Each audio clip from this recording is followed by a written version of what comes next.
तो चैप्टर 3 के अंदर में हमने फिर आगे सुना था एम्फी के बारे में, अग्नि के बारे में और एस के बारे में। एम्फी कौन था? Amphi is association of mutual funds in India.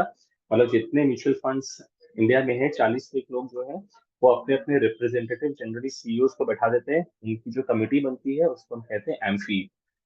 Amphi का मेन काम क्या है? एम्फी का मेन काम है डिस्ट्रीब्यूटर अपॉइंट करना, उनको एआरएन देना। तो आप जो एआरएन करने जा रहे हैं उसका फुल फॉर्म क्या होता है? ए से होता है एम्फी, आरएन होता है रजिस्ट्रेशन नंबर, राइट। एम्फी आपको अपने घर में घुसने से पहले सारे नियम कानून आपको बताता है। पहले बोलता है एग्जाम पास करके आओ, फिर वो आपका केवाईडी चेक करता है कि भाई आपका बैकग्राउंड क्या है, और उसके बाद सेटिस्फाइड होता है तो बोलता है सर मेरे घर में घुसने से पहले आपको अग्नि साइन करना होगा। And Agni stands for AMFI guidelines and norms of intermediaries, right. तो अग्नि साइन करने से आप बोलते हैं कि दादा मैं ये गलत काम नहीं करूंगा, मैं कभी कैश पासबैक नहीं करूंगा, मैं कभी कैश में ट्रांजैक्शन नहीं करूंगा, मैं कोई मिस सेल नहीं करूंगा, गारंटी रिटर्न नहीं बोलूंगा। ये सब कुछ आप अग्नि, आप एआरएल लेने से पहले एमसी को वादा करते हैं अग्नि साइन करके। कल को अगर आपने कभी कोई वायलेशन किया तो MC has the right to take all disciplinary action against you, including termination of your ARL, right. इसके बाद हम लोग बात करते हैं एस के बारे में। S is amphi code of ethics.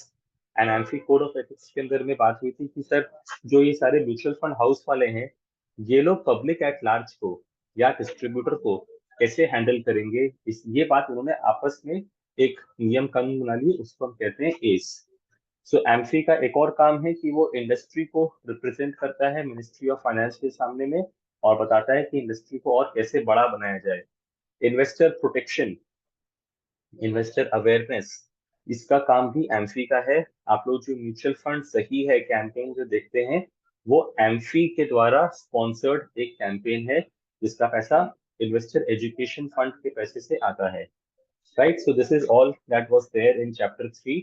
अब मैं चैप्टर 4 की तरफ बढ़ता हूँ, और यहाँ पे हम लोगों ने बात की थी रोल ऑफ सेबी के बारे में। और हमने आपको बताया था कि there are 4 different types of regulators in India. One is RBI. RBI का काम क्या होता है? RBI is basically the regulator for banks and money market in India. फिर एक था आईआरडीए जो कि इंश्योरेंस इंडस्ट्री को रेगुलेट करता है। एक था पीएफआरडीए जो कि पेंशन फंड इंडस्ट्री को यानी कि एनपीएस को रेगुलेट करता है। और लास्ट है हमारा सेबी जो कि कैपिटल मार्केट को, स्टॉक एक्सचेंज को, म्यूचुअल फंड इंडस्ट्री को, डिपॉजिटरीज को, कस्टोडियंस को रेगुलेट करता है, वो है सेबी। सो सेबी का काम क्या है? सेबी का सर एक लाइन में अगर आपको हम बताएं तो सर सेबी का मेन फंक्शन है to protect the interest of the investor in India, right. और इसके अलावा SEBI also looks at developing the securities market in India. तो सर सेबी बेसिकली एक रेगुलेटर है जो कि चेक करता है कि जितने नियम कानून उसने बनाए वो प्रॉपरली फॉलो हो रहे हैं कि नहीं।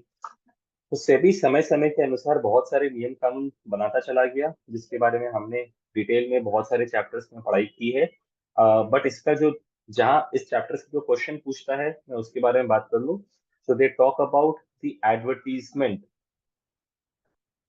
Advertisement code of SEBI. तो एडवर्टाइजमेंट कोड को लेकर के दो प्रमुख बातें की गई थी इस चैप्टर के अंदर में। पहला बताया गया था कि सर सेलिब्रिटी इंडोर्समेंट हमारे इंडस्ट्री में अलाउड नहीं है।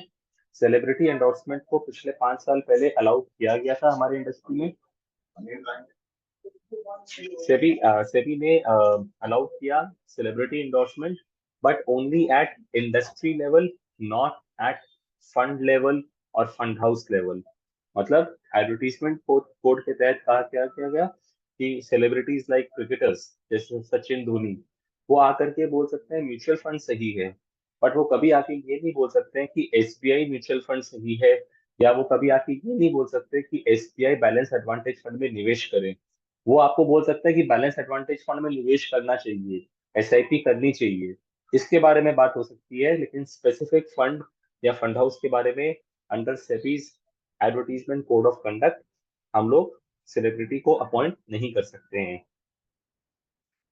फिर इसी चैप्टर के अंदर में एडवर्टीजमेंट कोड को लेके दूसरी क्या बात हुई कि सर आप जब भी रिटर्न्स दिखाएंगे, कि रिटर्न्स, एक तो मैंने आपको बताया सेलिब्रिटीज को लेके हमने बात की, फिर हमने बात किया कि रिटर्न्स को हम लोग कैसे दिखाएंगे, और रिटर्न्स को लेकर के बोला था कि सर 1 ईयर, 3 ईयर, 5 ईयर और सिंस इंसेप्शन रिटर्न्स आपको दिखाना होगा।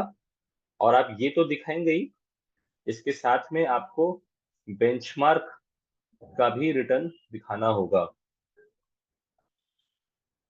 बेंचमार्क रिटर्न दिखाना भी जरूरी है in the same time frame.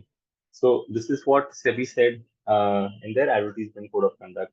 सो मोटा मोटी चैप्टर 4 के अंदर में यही मेन डिस्कशन था। अब हम लोग सॉरी अब हम लोग आगे बढ़ते हैं और अब हम लोग बात करेंगे कि चैप्टर 5 के बारे में।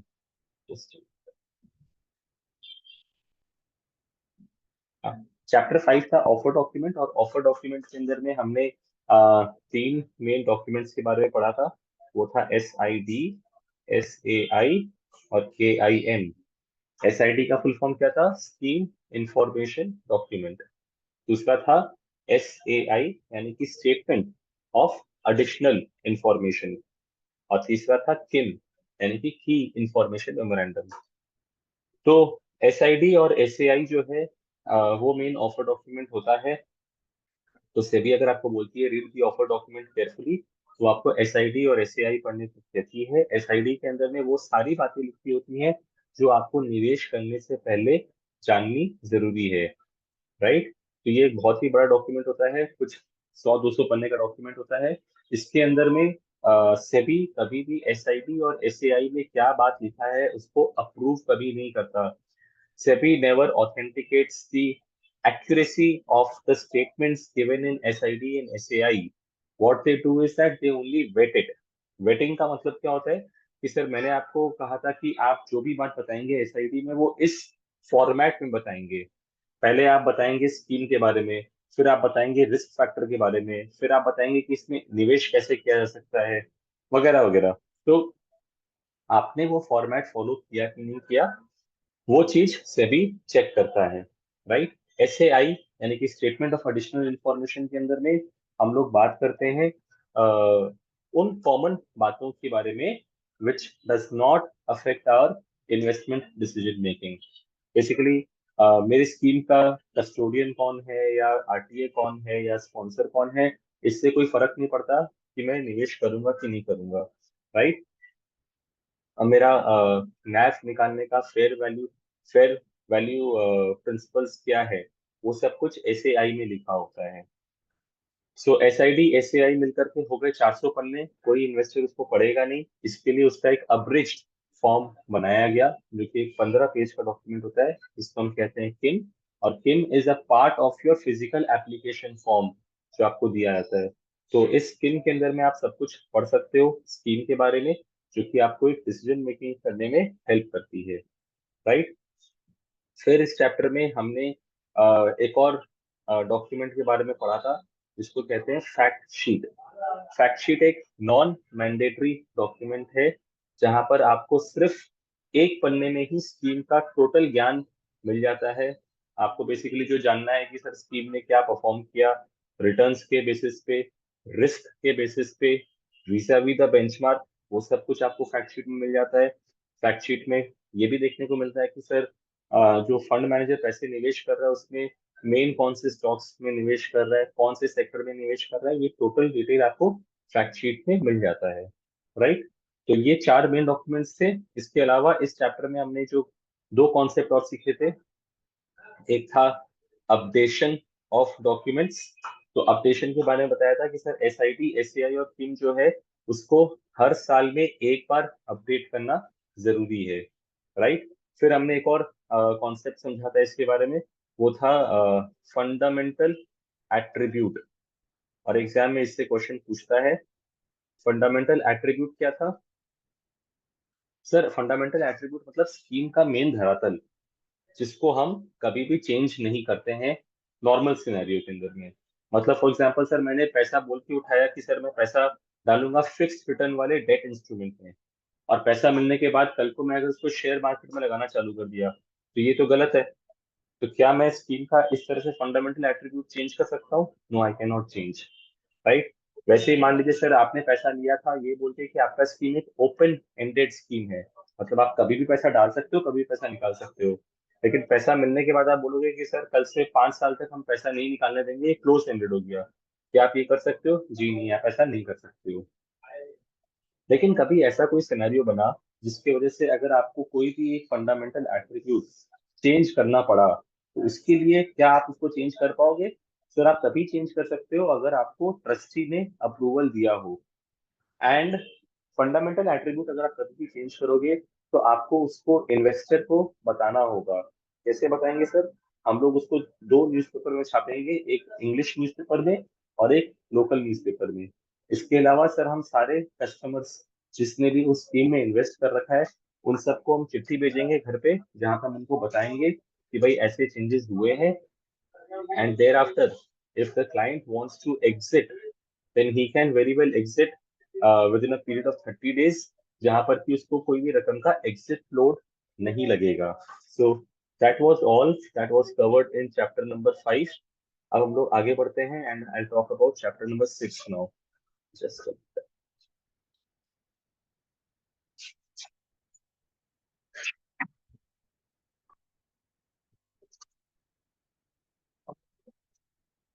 so I just rub the board and continue with the chapter.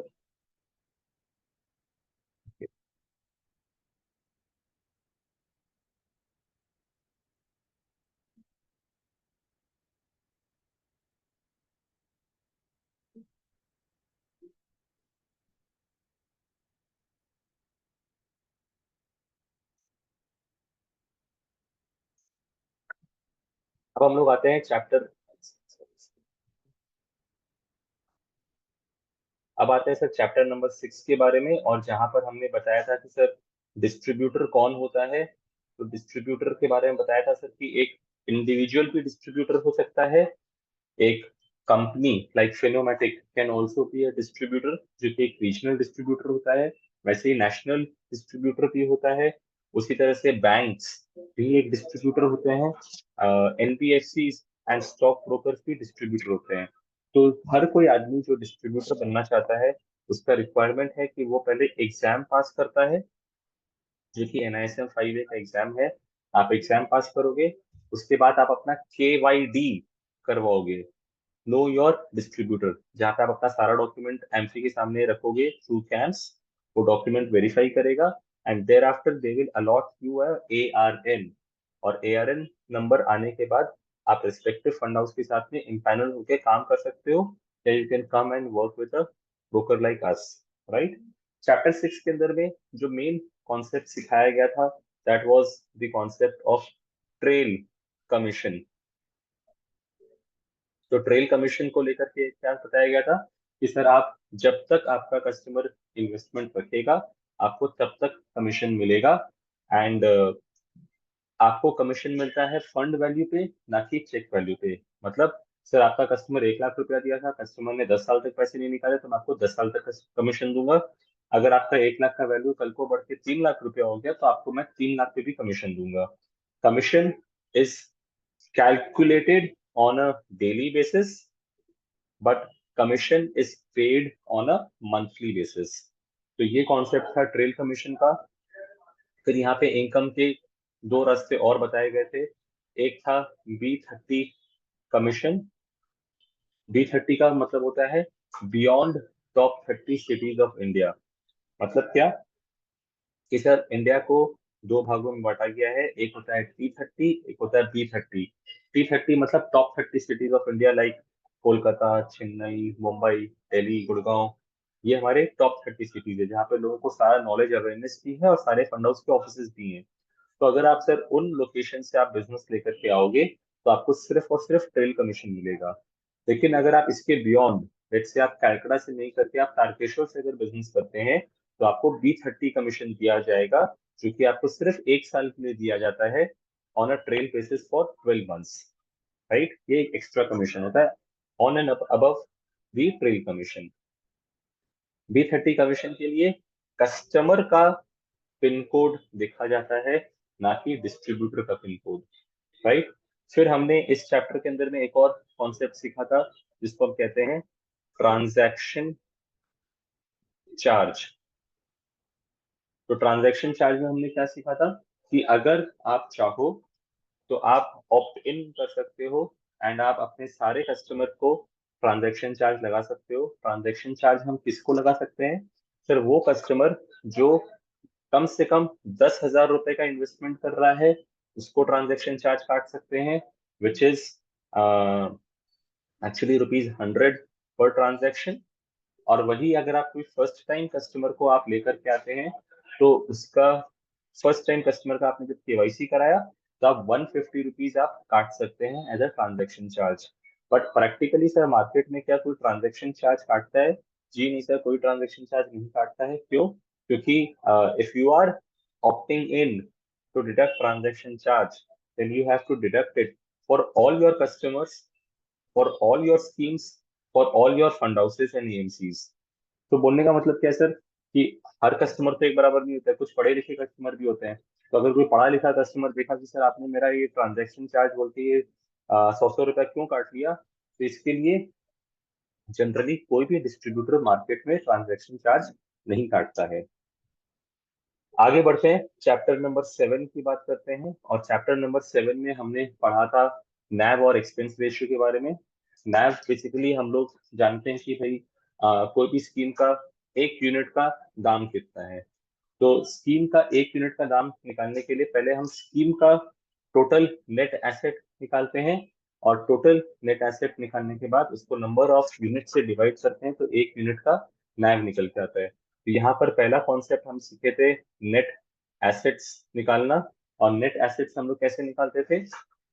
हम जितना भी रकम का हमारा एसेट्स होता था, हम स्कीम का सारा एसेट्स को ऐड करते थे ऑन देयर मार्केट वैल्यू। फिर अगर कोई लाइबिलिटीज है तो हम उसको माइनस कर लेते थे। अगर हमारे कुछ रिसीवेबल्स हैं तो हम उसको ऐड कर लेते थे। और अगर हमारे कुछ पेबल्स थे तो हम उसको माइनस करते थे। So assets plus receivables minus liabilities minus payables makes our net asset. इस नेट एसेट को जब हम टोटल नंबर ऑफ यूनिट से डिवाइड करते थे तो हमारा नेट एसेट वैल्यू निकल के आ जाता।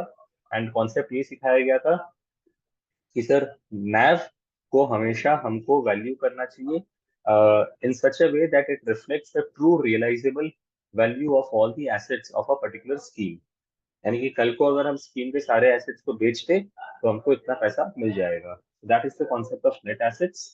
फिर हम लोग बात करते हैं एक्सपेंस रेशियो को लेकर के। तो आपने देखा कि सर अल्टीमेटली हमको जो कमीशन मिलता है या फंड मैनेजर को सैलरी मिलती है वो कहाँ से मिलती है सर? घूम फिर के तो कस्टमर की जेब से ही पैसा निकल के आता होगा। तो वो निकल के आता है through expense ratio. Expense ratio के नाम पर फंड हाउस ने सेबी ने एक फंड हाउस को अलाउ किया कि सर आप डिडक्ट कर सकते हैं क्या क्या चार्जेस। सर आप इन्वेस्टमेंट एडवाइजरी से रिलेटेड जो चार्जेस हैं वो कर सकते हैं डिडक्ट, और ट्रांजैक्शन डिस्ट्रीब्यूशन के हिसाब से जो आपके चार्जेस हैं उसको आप डिडक्ट कर सकते हो। मतलब देखा गया कि सर अगर आपने फंड मैनेजर को सैलरी दी, आप ट्रांजैक्शन उतारने में जो ब्रोकरेज पे कर रहे हो उसको आप डिडक्ट कर सकते हो। या फिर आपने लेट्स से डिस्ट्रीब्यूशन के नाम पर जो डिस्ट्रीब्यूटर को कमीशन दिया उसको आप डिडक्ट कर सकते हो। डेली ऑपरेशंस के नाम पे मान लो आप ट्रस्टी कस्टोडियन आरटी को फीस दे रहे हो तो आप वो डिडक्ट कर सकते हो। तो इससे निकल के आया कि सर मान लो कोई एक स्कीम है जिसके पास में 100 करोड़ रुपए का नेट एसेट्स है, और 100 करोड़ के अगेंस्ट में उस फंड हाउस के सामने अगर 2 करोड़ रुपए का खर्चा है तो हम कहते हैं कि उस स्कीम का एक्सपेंस रेशियो है 2/100, यानी कि 2%। अभी इसको लेकर के बातचीत होती है कि सर हम मैक्सिमम इसमें कितना एक्सपेंस रेशियो चार्ज कर सकते हैं, क्योंकि सेबी तो हमेशा यही चाहेगा कि भाई कस्टमर का ज्यादा से ज्यादा भला हो। क्योंकि ये एक्सपेंस रेशियो तो कस्टमर के ही रिटर्न से निकल के आता है। मतलब कस्टमर ने एक्चुअल में कमाया था 14, लेकिन अगर आपका एक्सपेंस रेशियो है 2 तो उसके हाथ में आया 12% का रिटर्न। तो सेबी ने कहा कि हम हर खर्चे को कंट्रोल नहीं कर सकते कि आप किस नाम पे क्या खर्चा कर रहे हो। हम आपका ओवरऑल एक्सपेंस रेशियो का एक लिमिट बांध सकते हैं। और उन्होंने अलग अलग चीजों के लिए एक्सपेंस रेशियो का लिमिट बांध दिया। For index fund the maximum expense ratio that you can deduct is basically 1%.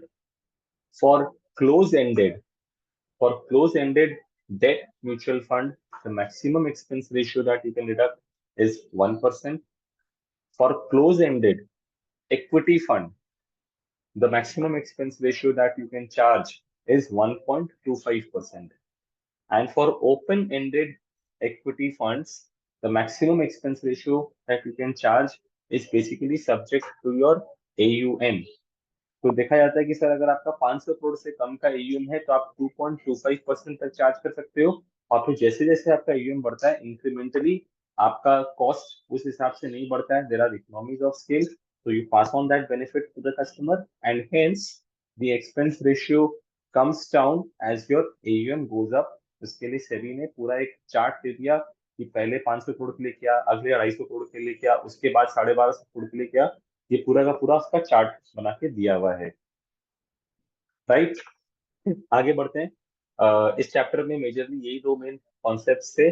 फिर हम आते हैं चैप्टर नंबर 8 पे, which was all about taxation.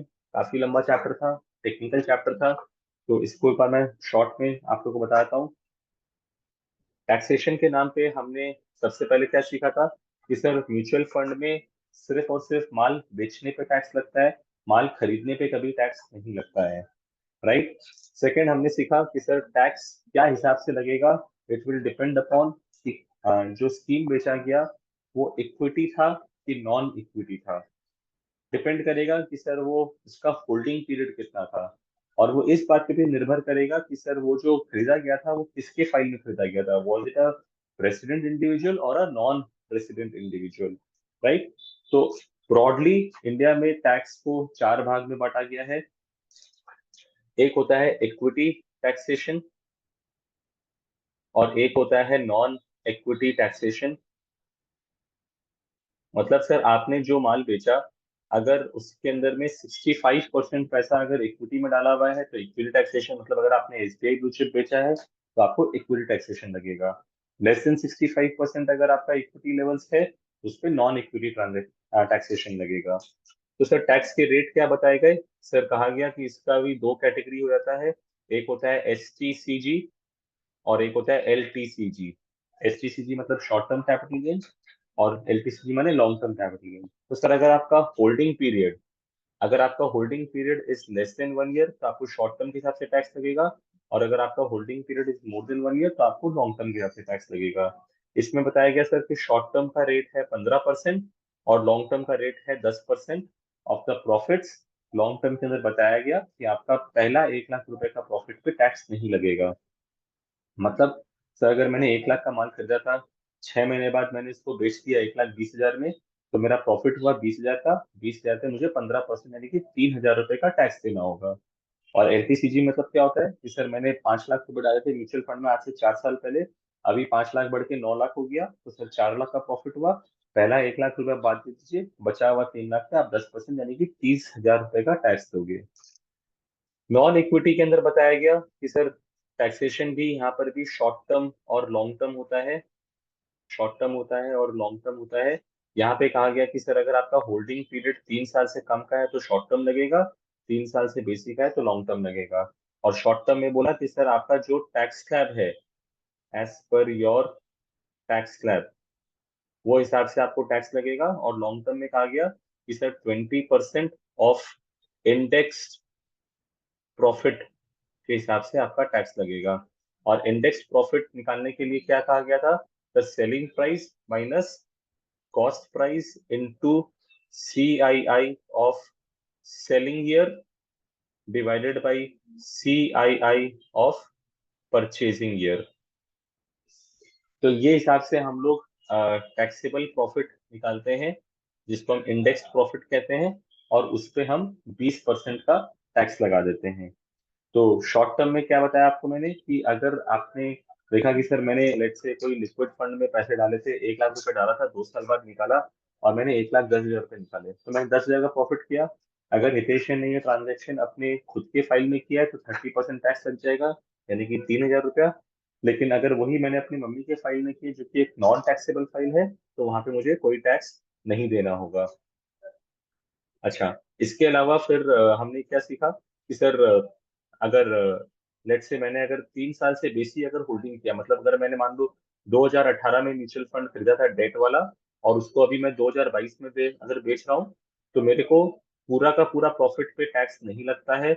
मुझे टैक्स लगता है इंडेक्स प्रॉफिट पे, जो कि इन्फ्लेशन को ध्यान में रखते हुए कंप्यूट होता है। तो उसके लिए फॉर्मूला है कि सर हम इंडेक्स कॉस्ट निकालते हैं, जो कि कॉस्ट प्राइस मल्टीप्लाइड बाई, आपको क्वेश्चन में दिया हुआ रहेगा कि बेचने वाले साल का कॉस्ट इन्फ्लेशन इंडेक्स क्या है और खरीदने वाले साल का कॉस्ट इन्फ्लेशन इंडेक्स कितना है। इससे हम इंडेक्स कॉस्ट निकालते हैं, and I will deduct that with the selling price and we get to know कि सर इंडेक्स प्रॉफिट कितना है, जितना प्रॉफिट आया उस पर आप 20% टैक्स दे दो। फिर इस चैप्टर में हमने कॉन्सेप्ट सीखा था STT का, यानी कि सिक्योरिटीज ट्रांजैक्शन टैक्स।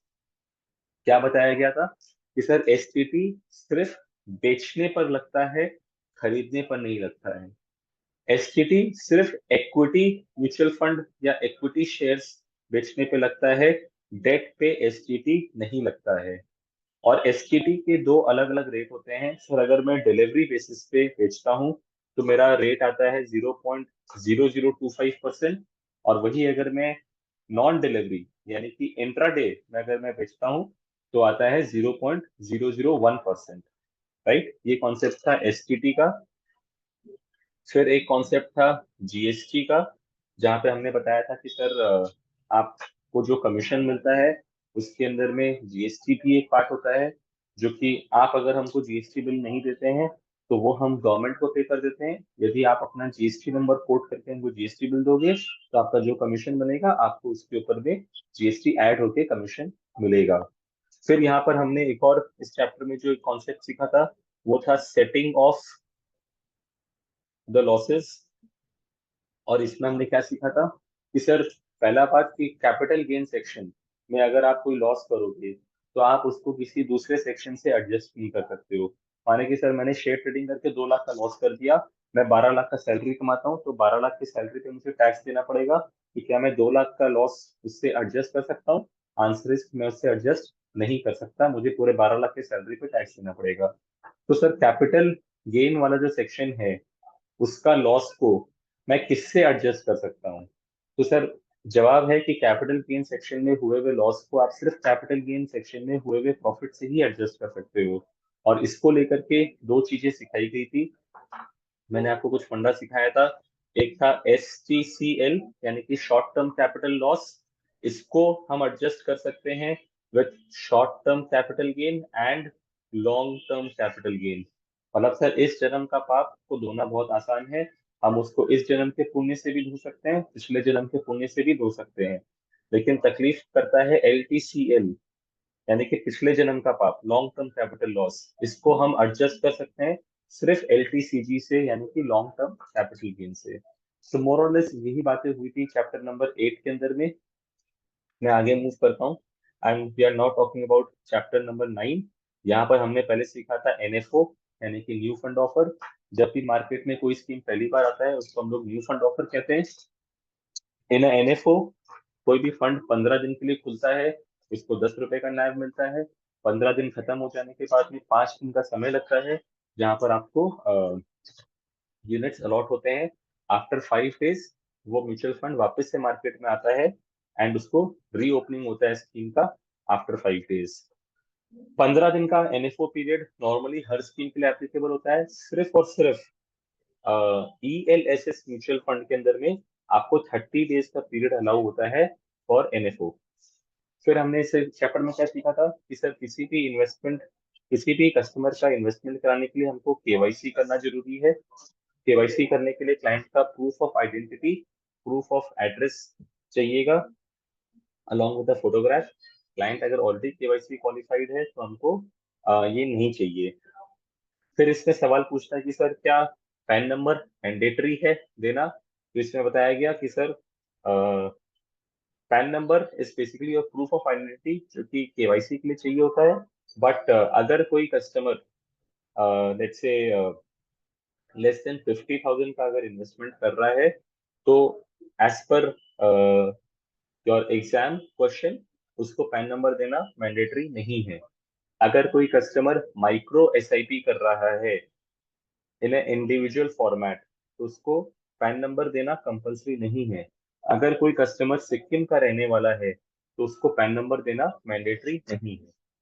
फिर इस चैप्टर में आपको बताया गया कि सर क्या माइनर का केवाईसी होता है क्या। सर मान लो कोई 1 महीने का बच्चा पैदा हुआ है, क्या उसके नाम से म्यूचुअल फंड में इन्वेस्टमेंट हो सकता है क्या। जी हाँ सर, उसके नाम पे भी इन्वेस्टमेंट हो सकता है, क्योंकि इस केस के अंदर में हमको केवाईसी चाहिए होता है गार्जियन का। तो लेट्स से मेरे को अपनी बेटी के फाइल में इन्वेस्टमेंट करना है, तो मुझे क्या लगेगा, उसके गार्जियन यानी कि मेरा केवाईसी होना जरूरी है। On top of that I will require the birth proof of the minor, मतलब कि आप उसका बर्थ सर्टिफिकेट ला दो या उसका आधार कार्ड ला दो जिसमें उसका डेट ऑफ बर्थ लिखा हुआ हो, तो उसके बेसिस पे माइनर के नाम से इन्वेस्टमेंट हो जाएगा। माइनर का पैन नंबर होना मैंडेटरी नहीं है, माइनर का खुद का बैंक अकाउंट से ही इन्वेस्टमेंट हो पाएगा। फिर बताया गया इस चैप्टर के अंदर में कि सर पैसे हम डालेंगे कैसे, पैसे निकालेंगे कैसे, और नैव कैसे आपको मिलता है। सो परचेज करने के लिए मैं आता हूँ। जब हम परचेज करने जाते हैं तो पैसे देने के बहुत सारे तरीके हैं। Like I can do a cheque transaction, मैं ऑनलाइन पेमेंट कर सकता हूँ, मैं एनईएफटी आरटीजीएस कर सकता हूँ, मैं डेबिट मैंडेट से और यूपीआई ट्रांजैक्शन से मैं परचेज कर सकता हूँ। परचेज के वक्त बताया गया कि सर जिस आदमी के अकाउंट में इन्वेस्टमेंट हो रहा है उसी आदमी के अकाउंट का ही बैंक से हम इन्वेस्टमेंट करा सकते हैं। हम एक क्लाइंट के 5 बैंक अकाउंट से इन्वेस्टमेंट ले सकते हैं, राइट। क्या म्यूचुअल फंड में थर्ड पार्टी पेमेंट अलाउड होता है। जी नहीं sir, third party payment allowed नहीं होता है। जिस कस्टमर का इन्वेस्टमेंट है उसको खुद को ही अपने अकाउंट से पैसे देने होते हैं। कोई एक आधा केसेस हैं जहाँ पे थर्ड पार्टी पेमेंट अलाउड होता है।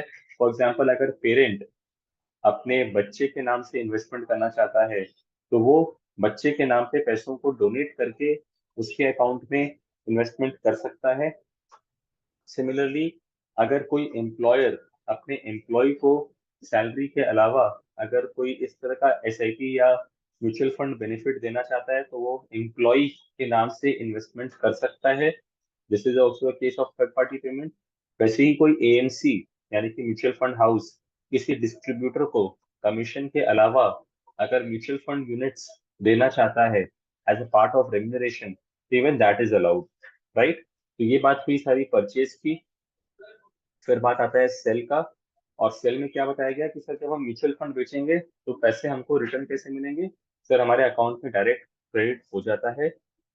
अगर हमारा लेट से किसी भी रिटर्न रीजन से, जैसे मान लो अगर बैंक अकाउंट बंद है तो पेमेंट रिटर्न चला गया, तब फिर क्या होता है, इन दैट केस क्लाइंट के नाम से चेक इशू हो जाता है। क्या हम उसको कैश में सेटलमेंट करते हैं। जी नहीं सर, हम कैश में सेटल नहीं करते हैं। फिर इस चैप्टर में बताया गया कॉन्सेप्ट ऑफ नैव। और नैव को लेकर के बता दूं कि आपका जो भी नैव पब्लिश होता है वो रात को 9 बजे के पहले पब्लिश होना मैंडेटरी है। ओनली फॉर एफओएफ स्कीम्स आप रात को 9 बजे के बाद में यानी कि अगले दिन सुबह 10 बजे के पहले नैव पब्लिश कर सकते हो। For liquid fund, debt fund and for index fund NAV निकलता है 4 डेसिमल में। For equity and hybrid funds NAV निकलता है 2 डेसिमल में। फिर इस चैप्टर में बताया गया नैव के बारे में मैंने आपको बता दिया। ट्रांजैक्शंस कितने रकम, अच्छा, आपको यूनिट कब एलोकेट होता है ये इस चैप्टर में बताया गया। तो इसका एक लाइन का आंसर है कि सर जब फंड हाउस को पैसा मिलता है तभी आपको यूनिट एलोकेट होता है। मतलब आपने सर ऑफिस से फॉर्म जमा कर दिया, ट्रांजैक्शन लग गया, उससे कोई मतलब नहीं है। चेक जमा हो गया, चेक कट गया, उससे कोई मतलब नहीं है। अल्टीमेटली फंड हाउस को जिस दिन पैसा मिलेगा, अगर 3 बजे के पहले पैसा मिला तो सेम डे का नैव मिलेगा, अगर 3 बजे के बाद का पैसा मिला तो अगले दिन का नैव मिलेगा। सिमिलरली, अगर आप कोई रिडेम्पशन करते हो, अगर आप 3 बजे के पहले उस रिडेम्पशन को ऑथराइज करते हो तो उस दिन का नैव मिलेगा। 3 बजे के बाद ऑथराइज करते हो तो अगले दिन का नैव मिलेगा। इसके लिए एक इंपॉर्टेंट कॉन्सेप्ट है which is the concept of time stamping. और टाइम स्टैंपिंग का मतलब ये होता है कि सर अगर आप जब कोई फिजिकल एप्लीकेशन फॉर्म मान लो रिडेम्पशन का जब आप किसी फंड हाउस के ऑफिस में जब जमा करते हो तो लेते वक्त वो एक ठप्पा मारता है और उसमें पूरा date and time as per seconds लिख के आ जाते हैं।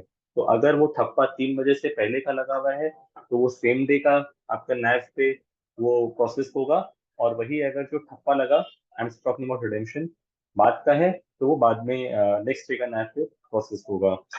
सो जो हम लोग डिजिटल ट्रांजैक्शंस करते हैं, जब क्लाइंट उसको ऑथराइज करता है तो ऑथराइजेशन के समय उसका एक डिजिटल टाइम स्टैंपिंग हो जाता है।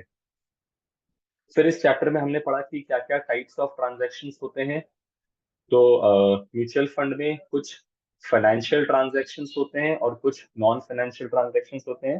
फाइनेंशियल ट्रांजैक्शंस माने आप परचेज करते हो, रिडेम्पशन करते हो, आप स्विच करते हो, आप एडिशनल परचेज करते हो, ये सारे फाइनेंशियल ट्रांजैक्शंस हैं। नॉन फाइनेंशियल ट्रांजैक्शंस क्या हो सकता है? सर मुझे केवाईसी अपडेट करना है, सर मुझे नॉमिनी अपडेट करना है, मुझे लेट्स से प्लेज करना है अपने यूनिट्स को ताकि मैं उस सेविंग्स में लोन ले सकूं, मुझे लेट्स से द इन्वेस्टर मर चुका है उसके नॉमिनी को पैसे ट्रांसफर करने हैं under the process of transmission, ये सब नॉन फाइनेंशियल ट्रांजैक्शन के टाइप्स हो गए। इसके अलावा लास्ट में इस चैप्टर में बताया गया the concept of SIP, SWP और STP एंड स्विच। तो SIP मतलब क्या होता है कि सर अगर मैं महीने महीने अगर पैसे डाल रहा हूँ तो वो होता है SIP। सर अगर मैं महीने महीने पैसे निकाल रहा हूँ तो वो हो गया SWP। और सर अगर मैं एक स्कीम से दूसरे स्कीम में अगर पैसे ट्रांसफर करता हूँ तो उसको हम कहते हैं, अगर हम महीने महीने ट्रांसफर कर रहे हैं तो उसको कहते हैं STP। अगर हम एक बार में ट्रांसफर कर रहे हैं तो हम उसको कहते हैं स्विच। सो मोर और लेस यही सब कुछ चैप्टर नंबर 6 में कवर्ड था। अब मैं आगे बढ़ता हूँ and I talk about chapter number 10 after this. तो चैप्टर 10, 11, 12 में जितनी बातें लिखी गई थी ना, वो मैं आपको एक ही साथ में पढ़ा देता हूँ, क्योंकि सब एक जैसी कॉमन सी बातें बताई गई थी। और फिर लास्ट में हम लोग डिस्कशन करेंगे चैप्टर नंबर 2 के बारे में। ओके, सो इधर पे आता हूँ। अब चैप्टर नंबर 10, 11 और 12 में क्या क्या मेन मेन बातें बताई गई थी आपको बताता हूँ। तो यहाँ पे सबसे इम्पोर्टेंट बात किया गया था रिस्क रिटर्न को लेकर के। उन्होंने कहा था कि सर रिटर्न 3 तरह से निकाल सकते हैं। एक होता है आप सिंपल रिटर्न निकालते हो, मतलब सर 12 का माल 15 में बेचा, 3 रुपए का रिटर्न मिला, मतलब 25% रिटर्न आया। फिर होता है कि सर अगर मैं बोलूँ कि सर ये 25% रिटर्न आया 10 महीने में, तो सालाना रिटर्न मेरा आ गया 30% का। इसको हम लोग बोलते हैं एनुअलाइज्ड रिटर्न। और वही अगर मैं बोलूँ कि सर ये जो 25% रिटर्न आया ये 3 साल में आया, तो 1 साल का रिटर्न हम लोग कंपाउंडिंग इंटरेस्ट के हिसाब से निकालते हैं। तो निकल के आता है कि सर कंपाउंडेड रिटर्न आया मेरा 7.5%। तो ये होते हैं 3 तरीके रिटर्न निकालने के।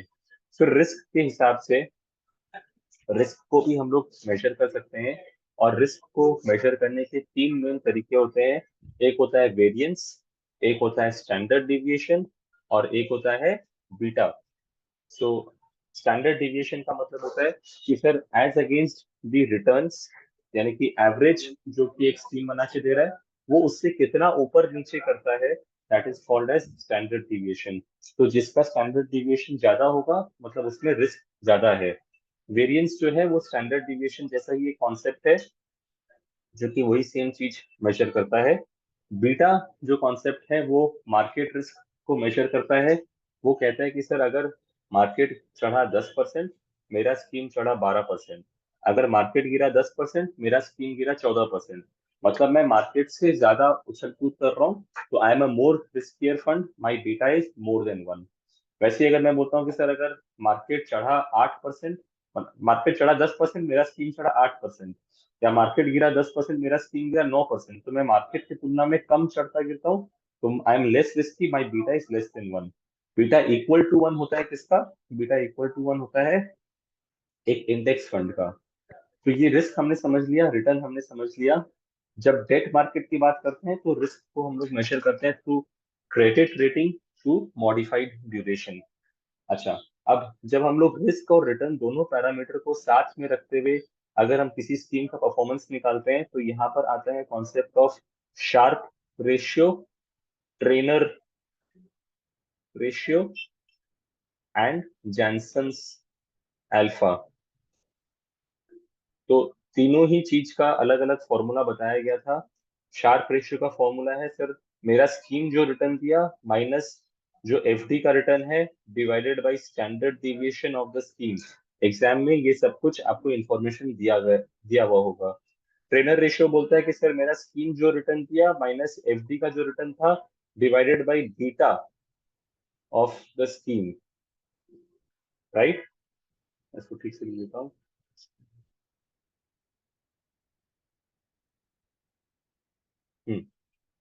So divided by beta of the scheme, this is the example of Trainer ratio। और जैनसन अल्फा क्या बोलता था कि सर जितना उसको बनाना चाहिए था उसके मुकाबले उसने जो बनाया, अगर उसने एक्स्ट्रा बनाया तो आउट परफॉर्मेंस है, अगर उसने कम बनाया तो अंडर परफॉर्मेंस है। तो स्कीम का एक्चुअल रिटर्न माइनस जो उसको बनाना चाहिए था का फॉर्मूला है आर एफ यानी कि F D return plus beta multiplied by market return minus F D return. तो ये हिसाब से निकल के आता है कि सर उसको कितना बनाना चाहिए था माइनस उसने क्या एक्चुअल बनाया। अगर पॉजिटिव है तो हमारा पॉजिटिव अल्फा है, नेगेटिव है तो हमारा अंडर परफॉर्मेंस है, नेगेटिव अल्फा।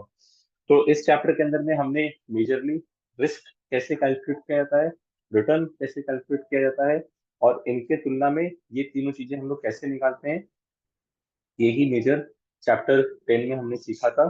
चैप्टर 11 12 के अंदर में हमने फिर आगे क्या सीखा था कि सर एक होता है fundamental.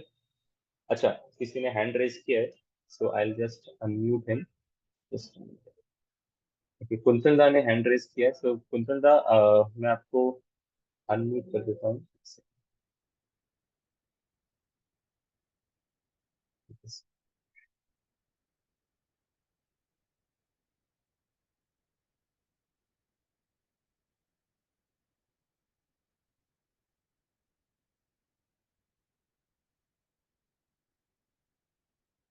I can see quintal दा का शायद ऑडियो कनेक्टेड नहीं है। Kuntal da I am not able to unmute you. अगर आपका दादा कोई क्वेश्चन है ना तो आप लोग मेरे को व्हाट्सएप में ये चैट पे पूछ सकते हो, but I am not able to unmute you because आपका शायद ऑडियो कनेक्टेड नहीं है। कुंतल दा, यस आई कैन सी आपका ऑडियो कनेक्टेड नहीं है, इस वजह से मैं आपको सुन नहीं पाऊंगा। एंड आई थिंक आप भी मेरे को शायद सुन नहीं पा रहे हैं। तो I I would request somebody from the IT team, Abhijit da, Priyanka, आप किसी एक जन कुंतल दा को फोन कर लो। In the meanwhile Kuntal da, अगर आपका कोई क्वेरी है तो आप काइंडली चैट बॉक्स में लिख दो। I continue with my session and we were here. हाँ, सो हम लोग पढ़ रहे थे कि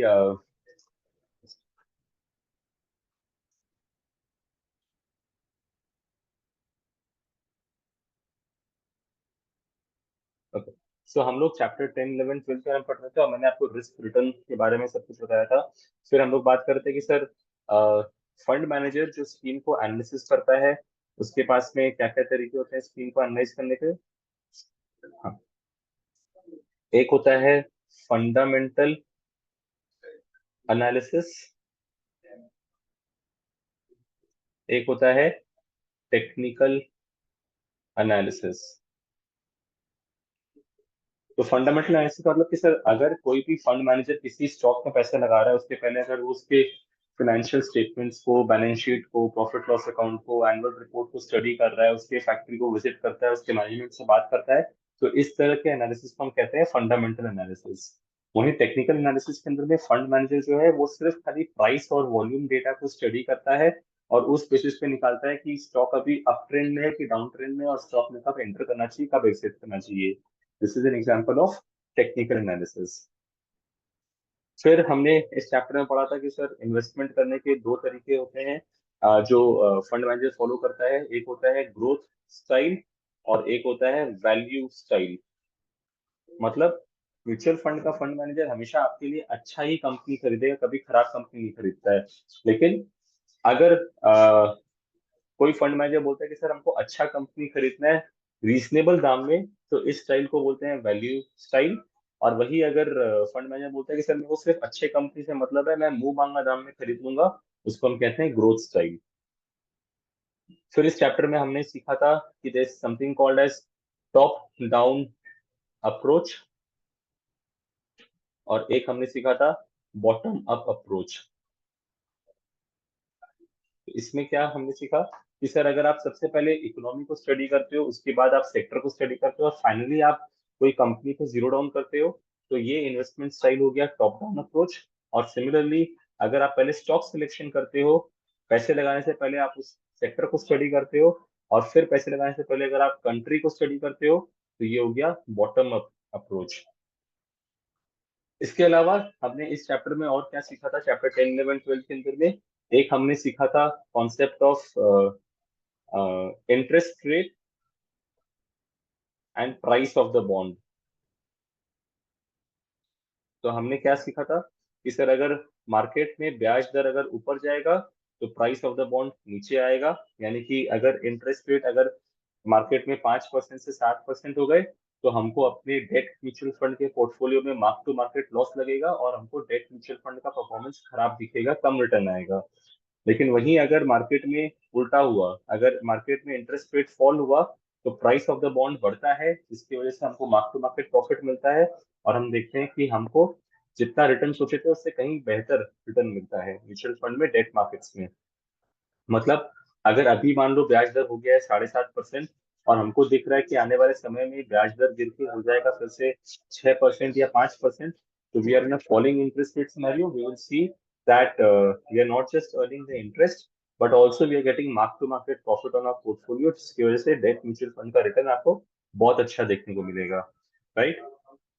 तो ये हमने सीखा था। इसके अलावा हमने कॉन्सेप्ट सीखे थे इस चैप्टर के अंदर में, एक था सेग्रीगेटेड पोर्टफोलियो, कि सर अगर कभी म्यूचुअल फंड के अंदर में कोई क्रेडिट इवेंट हुआ और किसी स्कीम के अंदर में अगर राइट ऑफ हो गया, लॉस आ गया, तो उसको हम लोग पोर्टफोलियो को स्प्लिट कर देते हैं। एक होता है गुड पोर्टफोलियो, एक होता है बैड पोर्टफोलियो।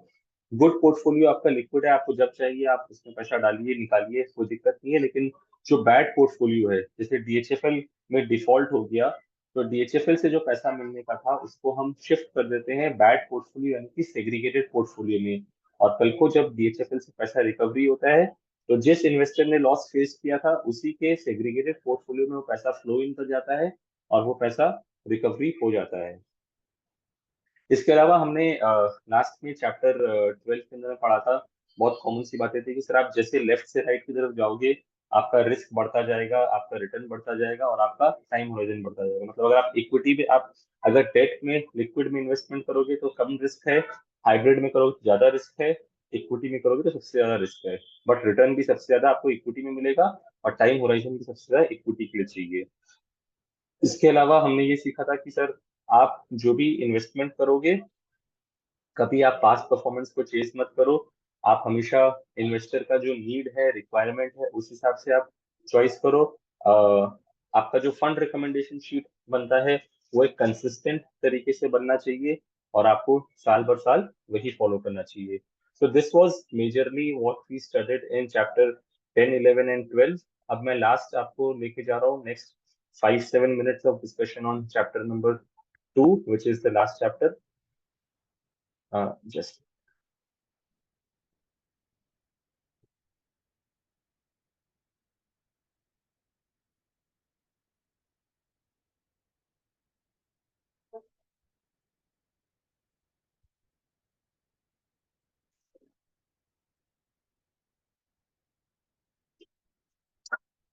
तो चैप्टर 2 में हम लोगों ने सीखा था सबसे पहले कि सर स्कीम्स कितने रकम के होते हैं। तो एक होता है open ended versus close ended. मतलब कि सर अगर हम बोलते हैं कि सर पैसा कभी भी डाल सकते हैं, कभी भी निकाल सकते हैं, तो वो होता है ओपन एंडेड फंड। और वही सर हम पैसा डाल तो अभी रहे हैं लेकिन हम 3 साल बाद ही निकाल सकते हैं, उसमें लॉक इन हो गया, तो वो हो गया close ended fund. Close ended fund की खास बात क्या है सर, कि ये फंड्स जो हैं वो मार्केट में लिस्टेड होते हैं, स्टॉक मार्केट में। तो कल को अगर क्लाइंट को पैसा निकालना हो तो वो स्टॉक मार्केट में उस यूनिट को बेच सकता है, अगर वहां पर यूनिट्स बिक रहे हैं तो। इसके अलावा एक होता है interval funds, which is like कि सर आप एक मूवी देखने गए, आपको हमने कहा कि सर आप 3 घंटे तक नहीं निकल सकते, बट बीच में 1.5 घंटे बाद एक इंटरवल किया, अगर किसी को चाहिए तो वो उस समय निकल जाए, नहीं तो अगर आप वापस अगर आप रह गए तो आपको पूरा लास्ट तक रहना पड़ेगा। मतलब कोई म्यूचुअल फंड आया 5 साल का पैसा ले रहा है, 3 साल बाद आपको 1 महीने के लिए एग्जिट ऑप्शन दे रहा है, अगर आप उस समय पैसा एग्जिट करो तो आप कर सकते हो, अगर आपने एग्जिट नहीं किया तो आपको पूरे 5 साल रहने पड़ेंगे, that is a interval fund. फिर हमने इस चैप्टर में जो कॉन्सेप्ट सीखा that was actively managed funds versus passively managed funds. So active और पैसिव मतलब क्या होता है कि सर अगर फंड मैनेजर आपसे जो पैसे ले रहा है उससे वो खाली इंडेक्स को कॉपी पेस्ट अगर कर दे तो उसको हम कहते हैं पैसिवली मैनेज्ड फंड। मतलब अगर फंड मैनेजर बोलता है कि सर अगर निफ्टी के अंदर में 10% रिलायंस इंडस्ट्री है तो मैं भी अपने पोर्टफोलियो में 10% रिलायंस इंडस्ट्री रखूंगा, 1 रुपया कम बेसी नहीं, तो इसको हम कहते हैं पैसिव फंड। और वही अगर आप म्यूचुअल फंड में निवेश कर रहे हो फंड मैनेजर का दिमाग यूज करने के लिए, जहां से वो अपने स्टॉक सिलेक्शन से या अपने एलोकेशन चेंजेस से अगर वो आपको एक्स्ट्रा रिटर्न बना के दे रहा है तो इसको हम कहते हैं एक्टिवली मैनेज फंड्स। क्योंकि पैसिव मैनेज फंड में फंड मैनेजर सिर्फ कॉपी पेस्ट कर रहा है, वो अपना दिमाग नहीं लगाता है, इसलिए उसके फंड मैनेजमेंट चार्जेस कम होते हैं and expense ratio passive manage funds का काफी कम होता है। In fact the maximum capping for an index fund is 1%। वही एक्टिव मैनेज फंड के अंदर में आप एज पर सेबी स्लैब आप ज्यादा कमीशन, आप ज्यादा एक्सपेंस रेशियो चार्ज कर सकते हो, राइट। फिर हमने इस चैप्टर में कुछ कुछ ज्ञान की बातें सीखी थी कि भाई म्यूचुअल फंड होता क्या है और म्यूचुअल फंड के एडवांटेजेस और लिमिटेशंस क्या होते हैं। तो वो मैं आपको बता दूं कि म्यूचुअल फंड का मेन जो एडवांटेज है वो है कि सर यहाँ पे आपको पोर्टफोलियो डाइवर्सिफिकेशन मिलता है, यहाँ पर आपको एक अच्छे फंड मैनेजर की सर्विस मिलती है, आप कभी भी चाहो तो आप पैसा डाल सकते हो निकाल सकते हो, आपको पूरा लिक्विडिटी मिलता है, यहाँ टोटल ट्रांसपेरेंसी है एंड यहाँ पे काफी सारे टैक्स बेनिफिट्स भी हैं कस्टमर के लिए। यहाँ पे लिमिटेशन क्या है सर? पहला लिमिटेशन है कि सर यहाँ कोई गारंटी रिटर्न नहीं होता है, यहाँ पे बहुत ज्यादा चॉइसेस हैं, इन्वेस्टर भी कंफ्यूज हो जाता है, डिस्ट्रीब्यूटर कंफ्यूज हो जाता है कि सर कौन सा फंड खरीदें। सर यहाँ पे कोई कॉस्ट के ऊपर में कंट्रोल नहीं है और किसी रकम का हम पोर्टफोलियो कस्टमाइजेशन नहीं कर सकते हैं। तो ये advantages disadvantages of mutual fund है। फिर हमने इस चैप्टर का जो मुख्य भाग सीखा दैट वाज कि sir as per 2017 act of scheme categorisation and rationalisation, उसके बाद म्यूचुअल फंड के अंदर में बहुत सारे कैटेगरीज बना दिए गए। मैं आपको वो सिखा देता हूँ फिर से एक बार। तो म्यूचुअल फंड कहा गया कि सर 3 प्रकार के होते हैं, एक होता है इक्विटी, एक होता है हाइब्रिड और एक होता है डेट। तो अगर आपने फंड मैनेजर को पैसे दिए और उस पैसे से अगर फंड मैनेजर आपके लिए अगर कोई अलग अलग कंपनी के शेयर खरीद रहा है तो उसको हम इक्विटी म्यूचुअल फंड कहेंगे। वही अगर आपने फंड मैनेजर को पैसे दिए और फंड मैनेजर उस पैसे से गवर्नमेंट सिक्योरिटी खरीद रहा है, डिबेंचर खरीद रहा है, बॉन्ड खरीद रहा है, तो उसको हम कहेंगे डेट म्यूचुअल फंड। और अगर फंड मैनेजर आपके पैसे से कुछ पैसा इक्विटी में डालता है और कुछ पैसा डेट में डालता है तो उसको हम कहेंगे हाइब्रिड म्यूचुअल फंड। फिर हमने क्या सीखा इस चैप्टर में कि सर इक्विटी म्यूचुअल फंड 11 रकम के होते हैं, हाइब्रिड म्यूचुअल फंड 6 रकम के होते हैं और डेट म्यूचुअल फंड 16 रकम के होते हैं। इक्विटी में हमने पहले कॉन्सेप्ट सीखा था मार्केट कैपिटलाइजेशन का, जहां पे हमने समझा कि सर कोई कंपनी को हम बड़ा छोटा किस बेसिस पे कहेंगे। तो हमने कहा कि market capitalisation is basically the market price of a share multiplied by number of shares of that company. तो उसके बेसिस पे उस कंपनी का वैल्यूएशन या उस कंपनी का वर्थ निकल के आ जाता है। तो इधर पे हमने कॉन्सेप्ट सीखा large cap mid cap small cap का, लार्ज कैप मिड कैप और स्मॉल कैप का। और हमने क्या कहा कि सर इंडिया में जितनी कंपनी है उसको लाइन से खड़ा कर दीजिए, अगर जो हमारे टॉप 100 कंपनीज होंगे वो होते हैं लार्ज कैप, 101 नंबर से 250 नंबर तक जो होते हैं वो होते हैं मिड कैप, और उसके बाद आफ्टर 250 जितने लोग आते हैं वो सब होते हैं स्मॉल कैप। तो मैंने आपको बताया था कि सर लार्ज कैप बहुत बड़ी बड़ी कंपनीज हैं, ज्यादा स्टेबल कंपनीज हैं, ज्यादा कंसिस्टेंट कंपनीज हैं, वेर एज स्मॉल कैप आपको सबसे बेसी रिटर्न दे सकती है, सबसे ज्यादा वोलेटाइल है, इसको इन्वेस्ट करने के लिए आपको बहुत लॉन्ग टर्म चाहिए। Mid cap is somewhere in between, right. फिर हमने कहा कि on the basis of this categorisation of large cap mid cap small cap equity mutual fund 11 रकम के होते हैं। क्या क्या होते हैं सर? एक होता है लार्ज कैप फंड, एक होता है मिड कैप फंड, एक होता है स्मॉल कैप फंड, फिर एक होता है sir large and mid cap fund, एक होता है फ्लेक्सी कैप फंड, एक होता है मल्टी कैप फंड। फिर आता है सर हमारा एक डिविडेंड यील्ड फंड, एक आता है वैल्यू या फिर कॉन्ट्रा फंड, एक होता है फोकस फंड, एक होता है sectoral oblique thematic fund. Okay, right. तो यहाँ पर हमने क्या सीखा सर कि लार्ज कैप मतलब जो सर इंडिया के टॉप 100 कंपनीज में अपना 80% पैसा लगा देगा, वो होता है large cap mutual fund. Sir जो म्यूचुअल फंड का फंड मैनेजर मिनिमम 65% पैसा लगाएगा 101 से 250 नंबर कंपनी के बीच में, वो होता है मिड कैप फंड। एंड जो फंड मैनेजर मिनिमम 65% पैसा लगाएगा इंडिया के 251 के बाद वाली कंपनीज के अंदर में, वो होता है small cap fund. Large and mid cap fund sir वो होता है जो मिनिमम 35% पैसा लार्ज कैप कंपनी में लगाएगा और मिनिमम 35% पैसा मिड कैप कंपनी में लगाएगा। फ्लेक्सी कैप फंड सर वो होता है जहां पे फंड मैनेजर को टोटल फ्लेक्सिबिलिटी दी गई है, उसको जो ठीक लगे वो उसमें पैसा लगाते हैं, large mid and small. Multi cap fund sir वो फंड होता है जहां पे मिनिमम 25% पैसा लार्ज कैप में लगेगा, मिनिमम 25% पैसा मिड कैप में लगेगा एंड मिनिमम 25% पैसा स्मॉल कैप में लगेगा। ये हो गया हमारा multi cap fund. Dividend yield fund जो होता है उसके अंदर में फंड मैनेजर जनरली जितने कंपनी जो डिविडेंड अनाउंस करते हैं उस टाइप की कंपनी पैसा लगाता है, ये more of large cap oriented होता है। वैल्यू और कॉन्ट्रा फंड जो मैंने अभी आपको सिखाया कि सर जहां पर फंड मैनेजर अच्छी कंपनी में निवेश करता है लेकिन एट अ रीजनेबल प्राइस, उस टाइप के फंड को हम कहते हैं वैल्यू फंड या कॉन्ट्रा फंड। फोकस फंड वो फंड होता है जहां पे आप मैक्सिमम 30 कंपनीज ही अपने पोर्टफोलियो में रख सकते हो, 30 से ज्यादा कंपनी अपने पोर्टफोलियो में नहीं रख सकते हो। सेक्टोरल फंड सिर्फ एक सेक्टर में पैसा निवेश करेगा, जैसे बैंकिंग फंड होगा या आईटी फंड होगा या फार्मा फंड होगा। थीमेटिक फंड एक कोई पर्टिकुलर थीम के अनुसार निवेश करेगा, जैसे मान लीजिए कंजम्पशन एक थीम है तो उसके अगेंस्ट में बिरला जेननेक्स फंड खाली कंजम्पशन ओरिएंटेड कंपनीज में ही पैसा लगाता है। और लास्ट होता है ईएलएसएस फंड जो कि आपको 80C का बेनिफिट आपको प्रोवाइड करता है, यहाँ पैसा आपका 3 साल लॉक इन में रहता है।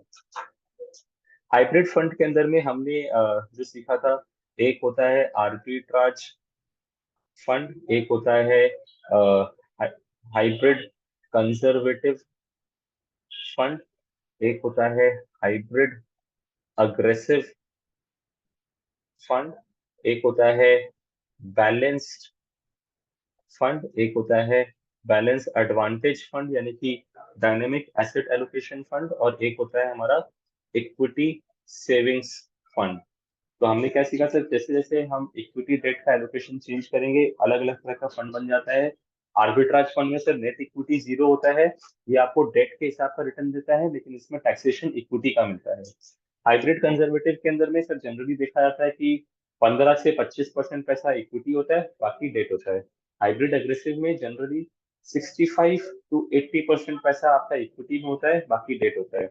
बैलेंस फंड में जनरली 40 to 60% पैसा इक्विटी होता है, बाकी डेट होता है। इक्विटी सेविंग्स में जनरली 25 से 40% पैसा इक्विटी होता है, बाकी डेट होता है। व्हेन आई एम सेइंग बाकी डेट होता है तो डेट के अंदर में हम लोग आर्बिट्राज भी रखते हैं। और जो बैलेंस एडवांटेज फंड है सर वो depending upon market scenario, market अगर ऊपर जा रहा है तो इक्विटी लेवल कम कर देगा सर, मार्केट अगर नीचे आ रहा है तो इक्विटी लेवल बढ़ा देगा। इसको हम लोग कहते हैं बैलेंस्ड एडवांटेज फंड, राइट। फिर डेट फंड्स जो हैं वो 16 रकम के होते हैं। दिस इज लाइक जैसे आप बैंक में अलग अलग रकम का टाइम फ्रेम का आप एफडी बनाते हो, वैसे ही डेट फंड्स होते हैं। यहाँ पर ओवरनाइट फंड होता है, तो लिक्विड फंड होता है, तो अल्ट्रा शॉर्ट टर्म फंड होता है। तो ये अलग अलग कैटेगरी क्या चीज पे बनते हैं सर, फंड मैनेजर को जो पैसा दिया गया उससे वो क्या इंस्ट्रूमेंट खरीद सकता है, उससे डिसाइड होता है कि वो कौन सा type of date mutual fund है। मतलब for example sir Tata steel का 3 महीने का पेपर भी मार्केट में अवेलेबल है निवेश करने के लिए, और टाटा स्टील का 3 साल या 10 साल का भी डिबेंचर अवेलेबल है मार्केट में फंड मैनेजर के सामने निवेश करने के लिए। तो ओवरनाइट फंड एक ऐसा फंड है जिसमें फंड मैनेजर सिर्फ एक दिन के इन्वेस्टमेंट होराइजन वाले पेपर में पैसा लगाता है।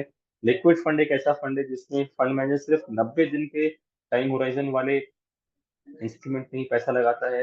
अल्ट्रा शॉर्ट टर्म फंड में वो 3 से 6 महीने का पैसा लगाता है। लो ड्यूरेशन फंड में वो 6 से 12 महीने का पैसा लगाता है। मनी मार्केट फंड में वो 1 साल से लगभग का पैसा वो निवेश करता है। यहाँ पर मेन एग्जाम में जो सवाल पूछता है, one is the concept of corporate bond fund, the other is the concept of credit risk fund. तो कॉर्पोरेट बॉन्ड फंड सर क्या होता है, कॉर्पोरेट बॉन्ड फंड वो फंड होता है जो मिनिमम 65% पैसा AAA और AA+ के अंदर में पैसा लगाता है। और क्रेडिट रिस्क फंड वो होता है सर जो 65% पैसा AA- एंड बिलो में लगाता है।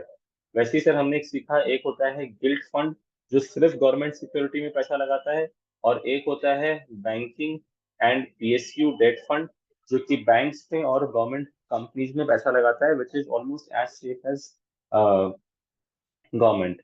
इसके अलावा फिर सर दो कैटेगरी और होते हैं म्यूचुअल फंड के। एक होता है सर सॉल्यूशन फंड्स।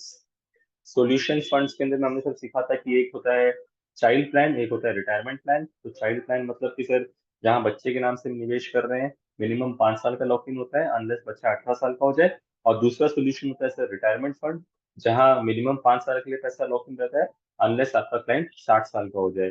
और इसके अलावा कुछ अदर फंड्स थे, जिसमें कि एक था FOF यानी कि फंड ऑफ फंड्स, जहाँ पे आप पैसा देते हो म्यूचुअल फंड को, और म्यूचुअल फंड उस पैसे से पैसा इन्वेस्ट करता है किसी और म्यूचुअल फंड में।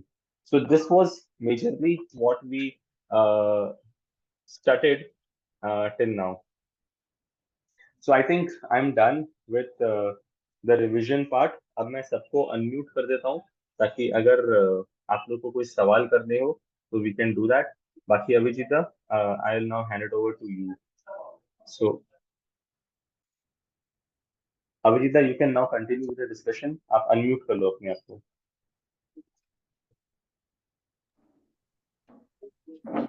हाँ, यस सर।